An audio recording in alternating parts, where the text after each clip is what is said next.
दोस्तों हम सबको पता है कि इंडियन रेलवे दुनिया का one of the biggest railway network है, जिसके पास 22,600 से भी ज्यादा ट्रेन है जो ट्रैक्स पे दौड़ रही है, जो इंडिया के 28 स्टेट्स और 8 यूनियन टेरिटरीज को एक साथ कनेक्ट करती है और उसके साथ साथ नेबरिंग कंट्रीज जैसे कि नेपाल, बांग्लादेश और पाकिस्तान के अंदर इंटरनेशनल सर्विसेज भी प्रोवाइड करती है। और इंडियन रेलवे इंडिया का सबसे बड़ा और दुनिया का दूसरा सबसे बड़ा एम्प्लॉयर भी है, जो 12,60,000 से भी ज्यादा लोगों को रोजगार देता है। और इंडियन रेलवे में रोजाना 24 मिलियन से भी ज्यादा लोग ट्रेवल करते हैं, जो अपने आप में ही बहुत बड़ा नंबर है। और ये नंबर हमें ये भी सोचने पे मजबूर कर देता है कि आखिरकार इंडियन रेलवे कितना बड़ा है। बट ये सब होने के बाद भी इंडियन रेलवे को हर साल हजारों करोड़ का नुकसान होता है। अगर हम रिपोर्ट्स को देखें तो खाली साल 2019-20 के अंदर इंडियन रेलवे को 26,388 करोड़ से भी ज्यादा का लॉस हुआ है और ये लॉस हर साल बढ़ता ही जा रहा है। और अगर हम एक्सपेंस की बात करें तो इंडियन रेलवे को 100 रुपए कमाने के लिए 114 रुपए खर्च करने पड़ते हैं, जिससे हम एक बात को समझ सकते हैं कि इंडियन रेलवे को बहुत भारी नुकसान हो रहा है। और अगर हम इंडियन रेलवे के रेवेन्यू की बात करें तो वो मेजरली 5 सोर्स से आता है, जिसमें भी मेन 2 सोर्स है। पहला है फ्रेट ऑपरेशन और दूसरा है पैसेंजर ऑपरेशन। जहां इंडियन रेलवे फ्रेट ट्रेन के अंदर तो पैसा कमा रही है, बट पैसेंजर ट्रेन के अंदर बहुत भारी नुकसान भी झेल रही है, जो हमें 2019 के एक आरटीआई में भी देखने को मिलता है, जहां अक्टूबर-दिसंबर 2019 के अंदर इंडियन रेलवे ने फ्रेट ऑपरेशंस के अंदर 2800 करोड़ का प्रॉफिट कमाया और दूसरी तरफ पैसेंजर ऑपरेशंस के अंदर 400 करोड़ का नुकसान झेलना पड़ा। इसलिए आज हम इस वीडियो में डिस्कस करेंगे कि वो क्या रीजंस है जिस वजह से इंडियन रेलवे को इतना भारी नुकसान हो रहा है और ऐसे क्या रिफॉर्म्स है जिसको इंप्लीमेंट करके इंडियन रेलवे अपने लॉस को कम कर सकता है। मेरा नाम है प्रेमराज पुरोहित और आपका इस वीडियो में स्वागत है।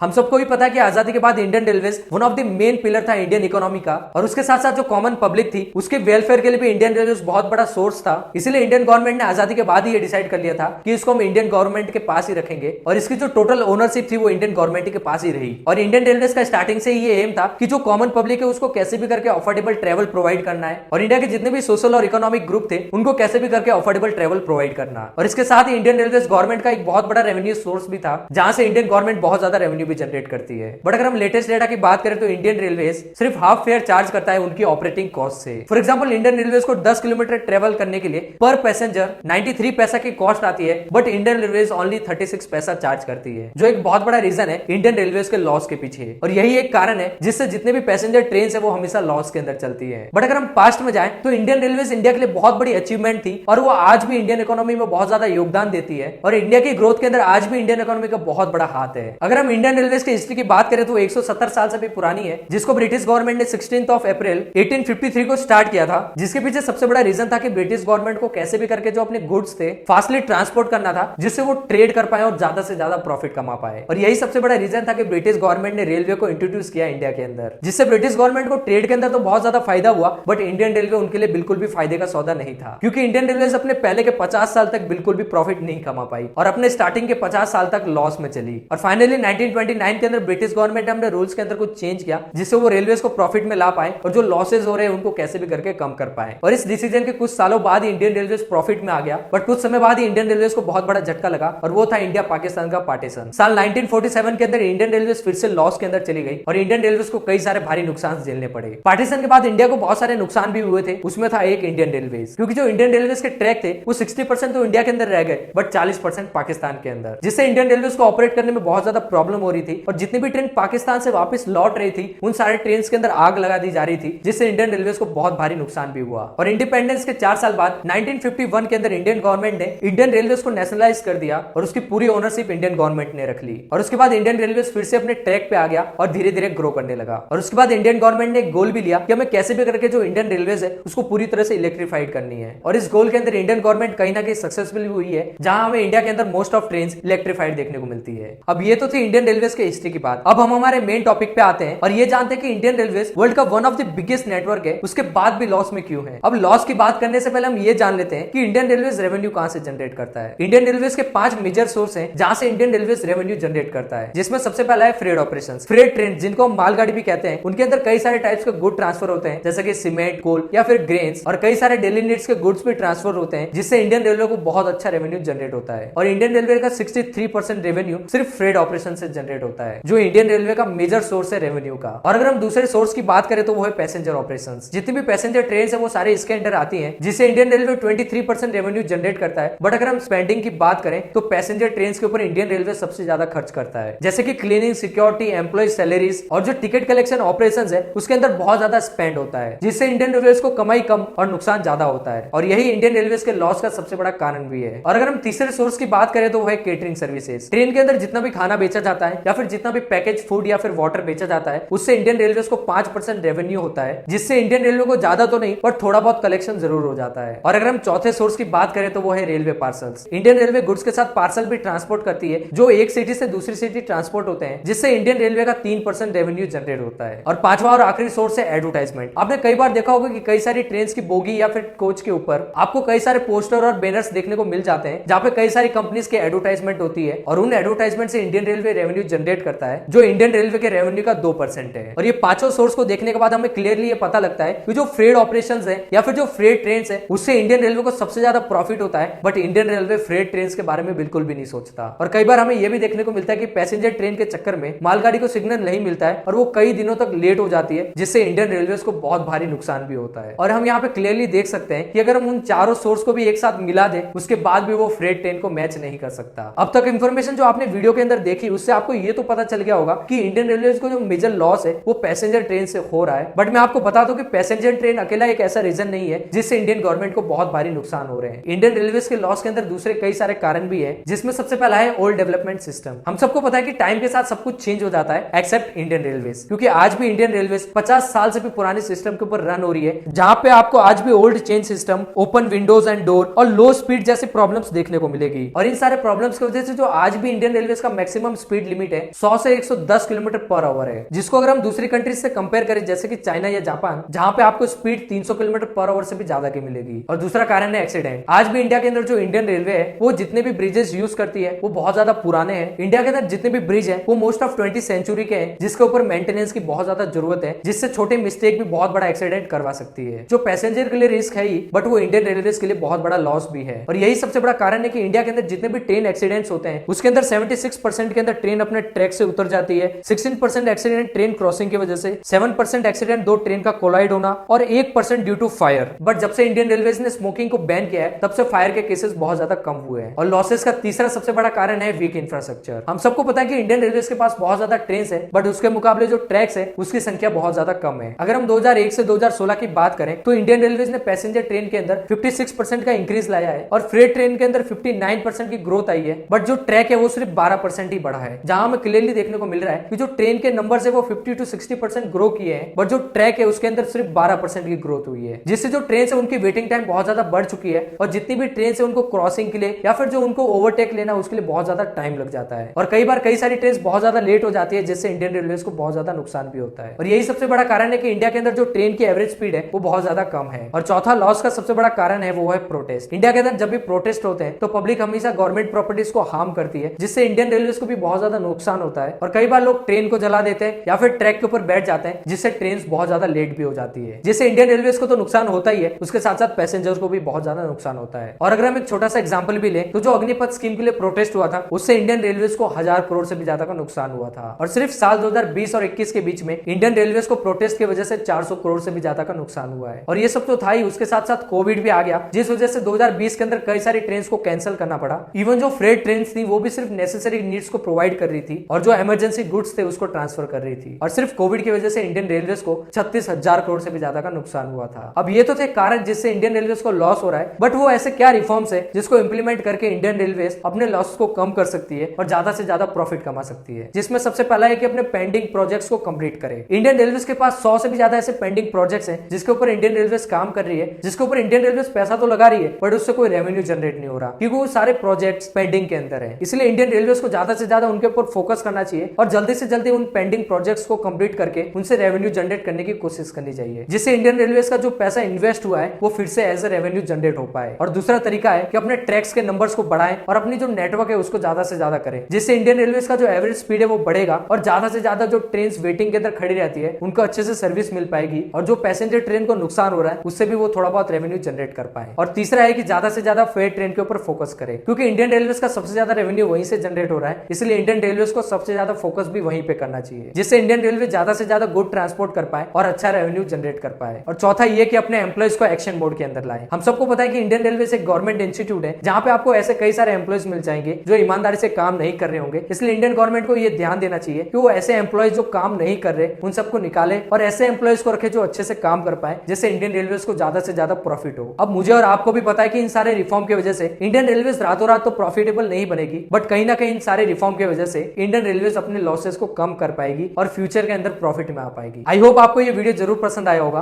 अगर आपको ये वीडियो के रिलेटेड कोई भी डाउट हो तो आप कमेंट करके जरूर बताएं, जिसका जवाब मैं जरूर दूंगा। और इसी तरह के इन्फॉर्मेशन वीडियोस को देखने के लिए मुझे सब्सक्राइब करना बिल्कुल भी ना भूलें। और अगर आप इंस्टाग्राम यूज करते हैं तो वहां पे भी मुझे फॉलो कर सकते हैं, जहां पे मैं नई नई अपडेट्स लाता रहता हूं। आज की वीडियो में इतना ही, फिर से आपको एक नए वीडियो में मिलेंगे, तब तक के लिए जय हिंद।